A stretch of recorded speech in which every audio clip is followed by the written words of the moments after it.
আল্লাহ সুবহানাহু ওয়া তাআলা ফেরেশতাদেরকে ডেকে বললেন, কাকে কাকে ডেকে বললেন?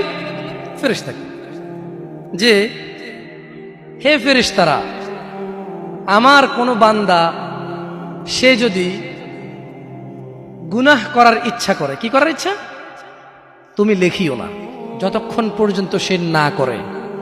যখন সে এই অপরাধ করে ফেলে তোমরা লেখিও, বাড়তি লেখিও না, যতটুকু করেছে অতটুকুই লিখবা।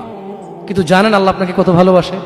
এই সেম আল্লাহ ফেরেশতাদেরকে বললেন, শোনো, আমার কোনো বান্দা যদি কোনো ভালো কিছু করার নিয়ত করে সঙ্গে সঙ্গে নেকি লিখে ফেলো। সুবহান।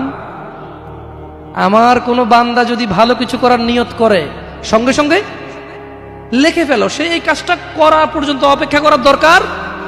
সে নিয়ত করছে, এটা করবে, মাদ্রাসা দান করবে, মাহফিলে দান করবে, মসজিদে দান করবে, সিগারেট ছেড়ে দেবে, এখন থেকে ছেড়ে দিছে, প্রতিজ্ঞা নিছে, এখন থেকে মদ খাওয়া ছেড়ে দিছে, এই এখন এই মাহফিলে প্রতিজ্ঞা নিছে, ইনশাআল্লাহ তাআলা ফজরে আমার যা হয় হয়, মসজিদ আমার চেহারা দেখবে, আমি মসজিদের চেহারা দেখব।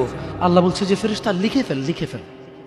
এখন কিন্তু ফজর হয়নি, তো এই লোকটা এরকম প্রতিজ্ঞা করে যদি সে মসজিদে ফজরে উপস্থিত হয়ে যায়, যদি সে মদের বোতল আসলো কিন্তু খেলো না, জুলুম করার সুযোগ আসলো কিন্তু করলো না, সে এবার এই ভালো কাজটা বলে করেও ফেলছে, রাইট?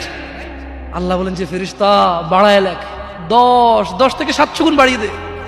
ইয়া আল্লাহ, ইয়া আল্লাহ, আমরা তো এতটা অপদার্থ হয়ে গেছি, এতটা নিমুখারাম নাফরমান হয়ে গেছি, ভালো কিছু করার নিয়ত করি না।